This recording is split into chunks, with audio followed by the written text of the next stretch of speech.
그리스도의 심판때 레오나르드 레이븐힐 목사님의 말씀입니다. 오 하나님, 제 눈동자에 영혼을 새겨 넣어 주소서.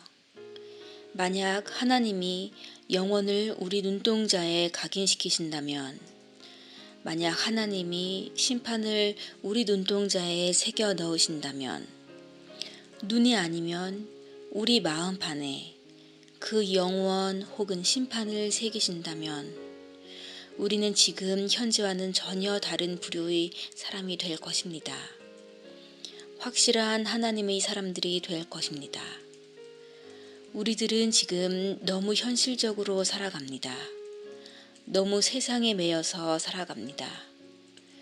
우리들은 다른 사람들의 세상적 시각과 똑같이 보며 다른 사람들의 사고방식과 똑같이 생각하며 살아가고 있습니다.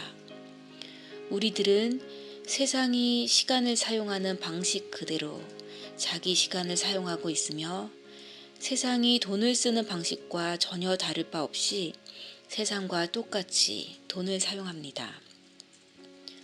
우리 크리스천들은 원래 세상 사람들과 전혀 다른 부류의 사람들입니다. 지금 세상에 있는 예수 그리스도의 교회들은 하나님의 존엄하심을 새롭게 인식해야 할 시기라고 저는 확신합니다. 지극히 존엄하신 하나님을 너무 얕보고 막 대하면 안 된다는 뜻입니다. 왜냐하면 우리 모두는 어느 날 그리스도의 심판대 앞에 서게 되기 때문입니다. 그 재판정 앞에서 우리 각자는 우리의 살아생전의 모든 행위에 대해 재판을 받고 자기 인생을 변호하게 될 것이기 때문입니다. 상상이 가십니까?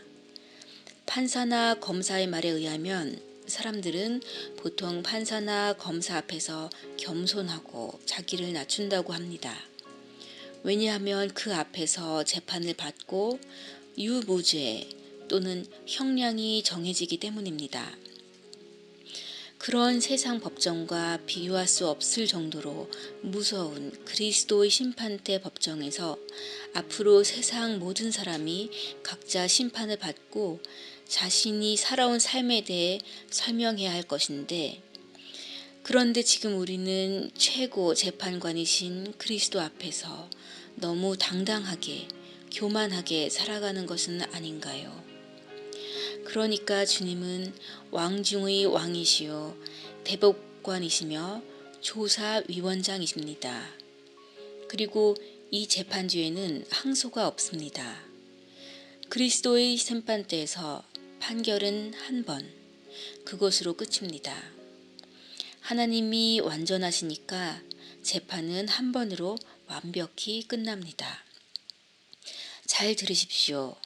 여러분이 그리스도의 심판대에서 예수님을 볼 때 재판관 앞으로 나아가 여보시오 친구, 나를 위해서 죽어주셔서 감사합니다 라고 함부로 말하지 못할 것입니다. 그런데 오늘날 우리는 장차 그렇게 말할 것처럼 주님을 너무 만만하게 대합니다.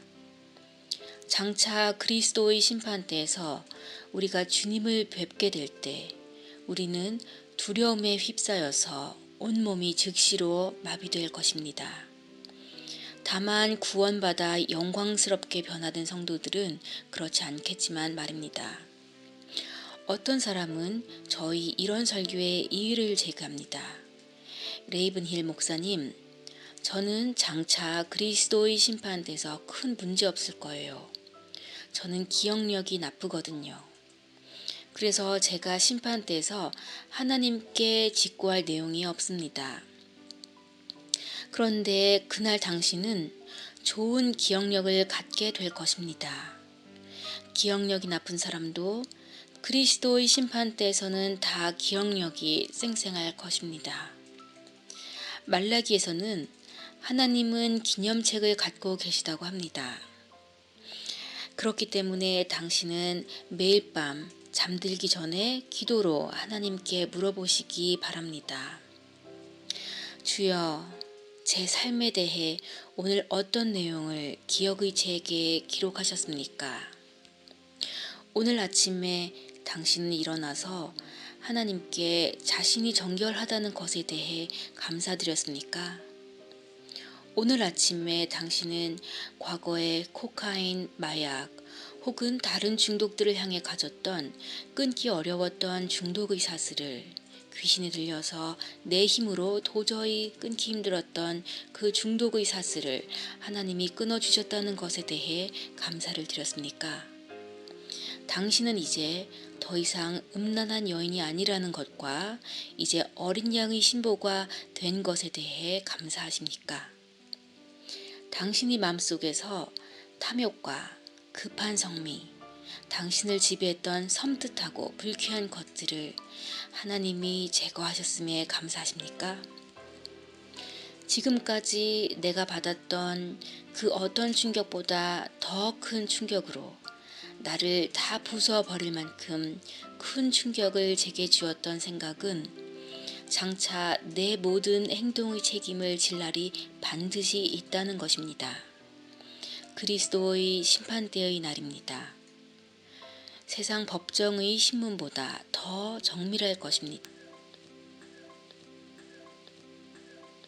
우리는 단순히 내가 행한 행동뿐만이 아니라 그 행동 이면의 동기 때문에도 심판을 받게 될 것입니다.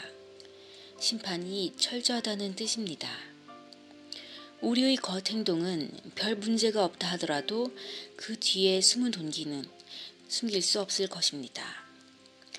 그는 단순히 당신의 죄를 취하지 않으십니다. 당신 자신을 취하십니다. 당신 삶의 주권을 가져가실 것입니다. 우리는 단순히 파탄한 사회 상황 가운데 사는 것이 아닙니다. 정말 큰 비극은 우리가 파탄한 교회 가운데 살고 있다는 것입니다. 도대체 언제쯤에 교회가 마음과 생각을 열고 열린 마음과 생각으로 지금 교회의 실상을 제대로 보게 될까요? 하나님께서 나의 모든 죄를 사하실 수 있습니까? 네, 물론입니다.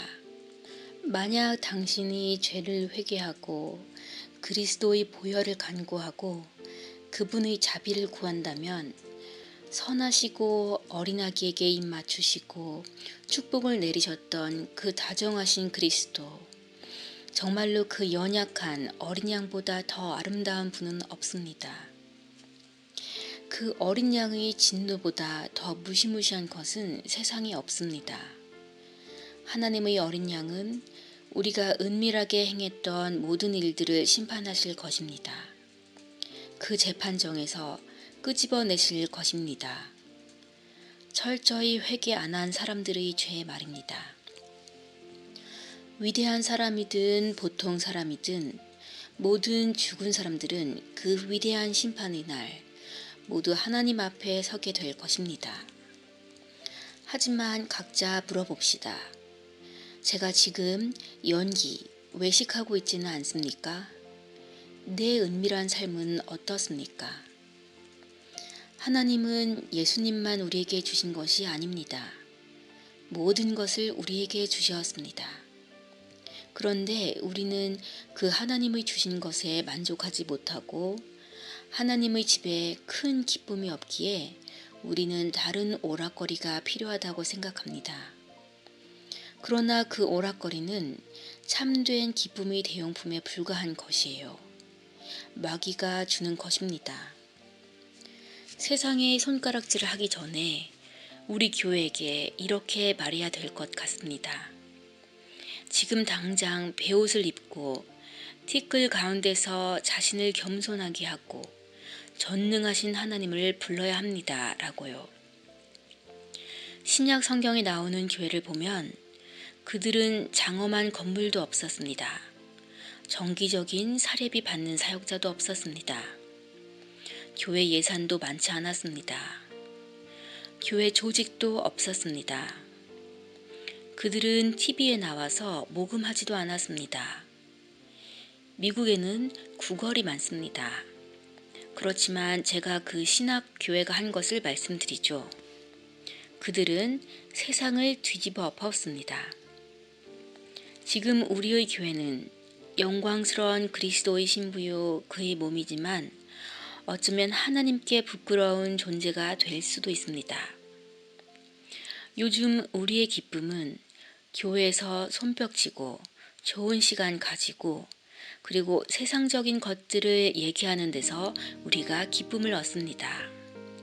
그리스도와 복음에 대한 기쁨이 아니고요. 그분 안에 잠긴다는 것이 사로잡힌다는 것이 어떤 것인지 아시나요? 당신은 하나님의 마음에 너무나도 가까워져서 세상에 대해 또한 넘어져 버린 교회에 대해 그분의 슬픔을 당신은 느끼고 있습니까?